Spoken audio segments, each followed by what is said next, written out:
Weary travellers of the internet, today I'm going to do the impossible. I'm going to say the unsayable. And I'm going to take a stance which fundamentally breaks the rules of interaction on the internet. That's right, folks. I am going to advocate feminism.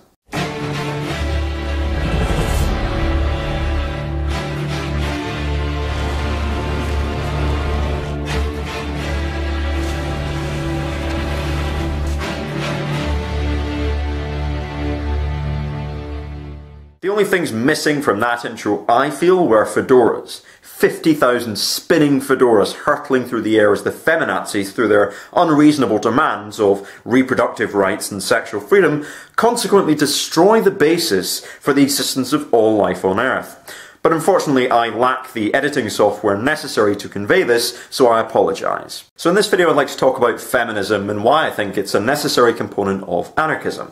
Now, for a while I had some very anti-feminist views that I really don't want to repeat. I spend a lot of time on the internet and there's a lot of anti-feminist sentiment on YouTube. And at the time I had some pretty reactionary views in general. So I bought into the anti-feminist viewpoint, unfortunately. However, since adopting an anarchist way of thinking, I've come to the conclusion that if I'm to be an anarchist, I cannot not be a feminist. And no, I'm not saying, hey, I support women's rights, give me a sticker. It's just fairly straightforward, and there are a number of reasons why this is the case. As I've said in my previous videos, anarchism holds that social hierarchy, that is to say, a form of organisation where people are ranked one above another in terms of status and authority, does not justify itself. Unless a justification can be given, particularly by those who exercise such authority, then it should be dismantled from below and replaced with a more free and equitable relationship. And bear in mind, of course, that the form of authority that anarchists are particularly critical of is distinct from authority that's based on knowledge, competence and reason. So, for example, it's distinct from the authority that a good doctor has on medicine. Rather, we're talking about sort of subordination, regimentation and obedience. That's what this is about. If this is what we mean by anarchism, then feminism is basically the application of an anarchist analysis towards patriarchy.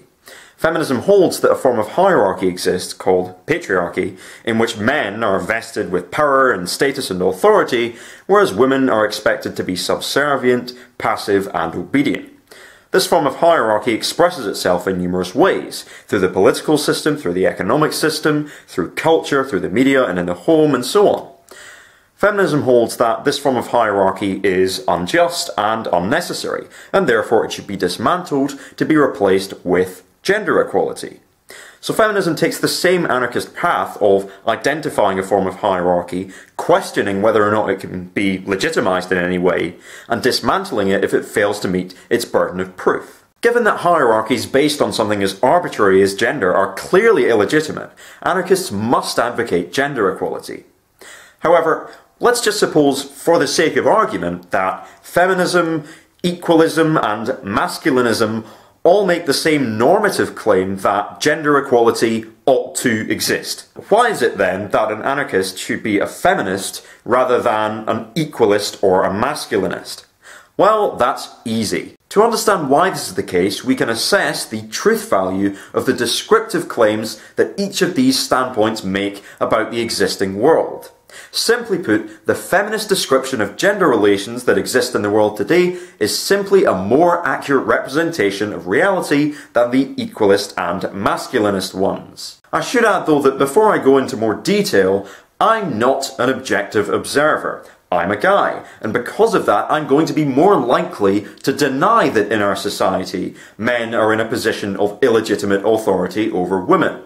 I'm not best fit to judge this claim, for the same reason that a massively wealthy CEO of a giant multinational corporation is probably not best fit to judge the claim that capitalism is based on the exploitation of workers. This is one of the reasons why feminists will sometimes say, check your privilege. It's nothing to do with censorship or silencing people, it's just about getting people to consider their own position and how that might affect their perception of the world. Which actually makes a fair bit of sense. But first off, I'd like to begin by addressing the equalist or humanist or gender egalitarian position and why I basically think it's crap. Equalism in its shoulder-shrugging and refusal to acknowledge any systemic form of gendered hierarchy has never ever constituted a serious social movement in the pursuit of change. Rather, I find that equalism plays a different role, which is that of telling the feminists off when they want people to change their behaviour too much. The Amazing Atheist is a classic example of this, preserving existing gender relations under the guise of equality. You can't be for the rights of one or the other. If you're truly for equality, you have to be for the rights of both. TJ, I'm sure that your commitment to equality is sincere, but this is really just liberal bullshit. There's no analysis here of power concentrations. Everything's just this atomised, individual injustice.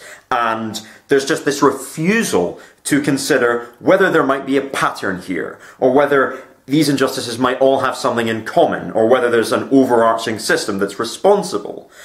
The kind of argument that you're making here is like saying that you're not in favour of economic equality unless you advocate for the rights of the rich as well as the rights of the poor, which is bollocks, because anyone who cares about economic equality knows that the rights of workers are held against the bosses, and it's the same principle here. You can't just look at lots of individual injustices and say, well, that's unfair. You have to look deeper and consider what the causes might be.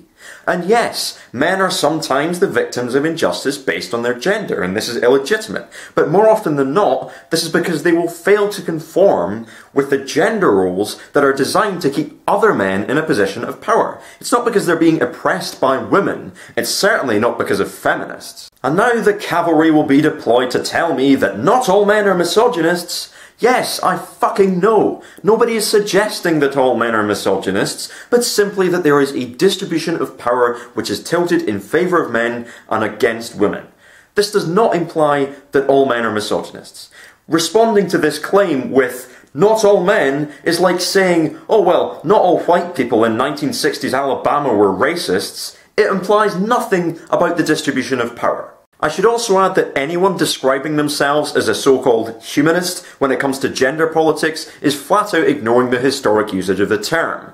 Humanism refers to a specific philosophical stance that emerged during the Enlightenment that emphasises the moral value of human beings and the role of reason and evidence in making decisions, moral or otherwise, as opposed to faith or authority as a basis for one's beliefs. This has nothing whatsoever to do with gender politics. Everyone deserves equal rights. Everyone deserves the equal ability to accumulate whatever power and influence they can within their lives, regardless of their gender, regardless of their sexual orientation, and so on and so forth. I think we all agree on that. And that's why I've taken to calling myself a universal human self-determinist. TJ, you are no such fucking thing. You believe in capitalism. You believe in the state. You believe in hierarchical structures of command and obedience which subordinate the masses to a political and economic elite, and yet you somehow seem to think that this is compatible with a free and equitable society for everybody. Why might this be the case? Because you're a fucking liberal. There were leaders, and there were fucking underlings, and there were underlings beneath the underlings, and then there was the absolute fucking crust, the shit turds stuck to the floor of their society. We always have that. We always do that. Every fucking social species on the planet does it. Wow, TJ, you must be really fond of the working class with that attitude. I suppose I'd better revoke my IWW union membership and learn to know my place. Try reconciling unquestioning support for authoritarian structures of social domination with the belief that people should be free to determine their own lives. Now that's what I call cognitive dissonance. With that tangent aside, what's called gender egalitarianism is a complete sham, and so's the men's rights movement. MRAs do not care about equality.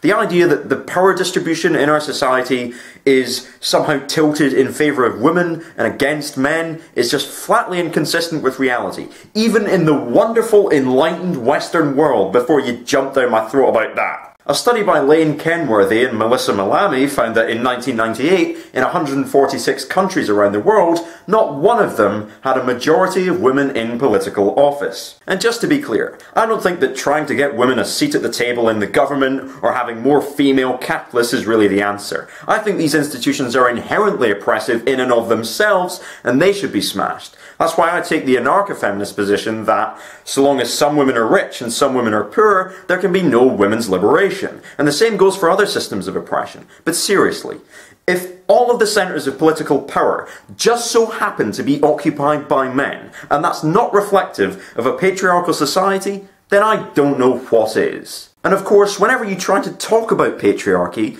people will just try and use class as a red herring, like this for example. When it comes to the distribution of power, you're going to find that it's always been the rich have power and the poor don't. Not the men have power and the women don't. But this is a completely false dichotomy because the two positions are jointly consistent. Both of these claims can be true at the same time, and in fact they are. Our society is dominated by rich men, rich white men, rich straight white men, rich cisgendered straight white men, able-bodied rich cisgendered straight white men, and so on and so forth. All of these hierarchies can and do overlap and intersect with one another. When people talk about cis male privilege, for example, they aren't suggesting that if you're a cis male, you must automatically be totally free from all other forms of oppression. On the contrary, if you're a cisgendered gay man, then you're oppressed on the grounds of your sexual orientation. If you're a cisgendered working class man, you're oppressed on the grounds of your economic position, and so on. Nobody is suggesting that if you're a cisgendered man, that you are not subject to any other system of oppression at all. No. All they're saying is that you are not subjected to systematic oppression specifically on the grounds of your gender identity. But nevertheless, the MRAs and the so-called equalists will continue to misrepresent the feminist position because, hey, it's much easier to build up a straw argument, knock that down and pretend that you've addressed your opponent's position than it is to actually address your opponent's position. People continue to act as though feminism is not relevant in the Western world, despite the very real problems that women in the West face on a regular basis.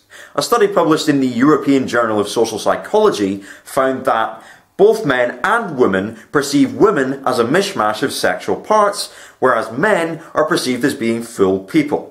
A study at Washington State University also found that men who read magazines which sexually objectify women are less likely to respect sexual boundaries. Sexual objectification exists as a real problem in our society, and it has negative consequences towards the sexual freedom of women.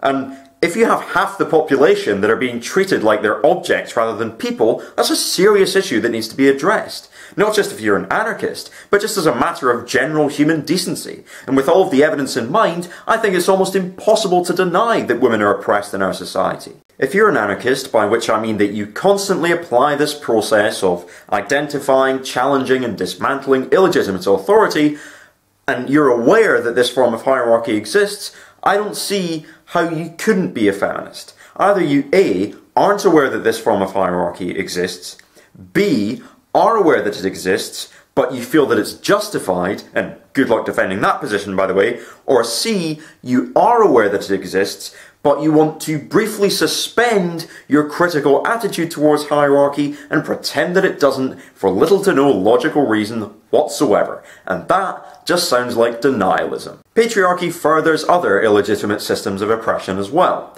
For example, if you have a population of people that are raised in patriarchal families where they're just socialized into mindlessly obeying the father all of the time, then they're going to be far more likely to accept the idea that there has to be some ruling power overseeing society all the time from above. Not to mention the fact that capitalists make a shit ton of money out of gendered marketing and so on.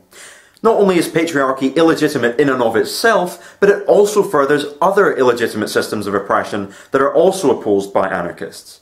And with all of this in mind, any consistent and informed anarchist has no excuse not to be a feminist. And that is why feminism is a necessary component of anarchism.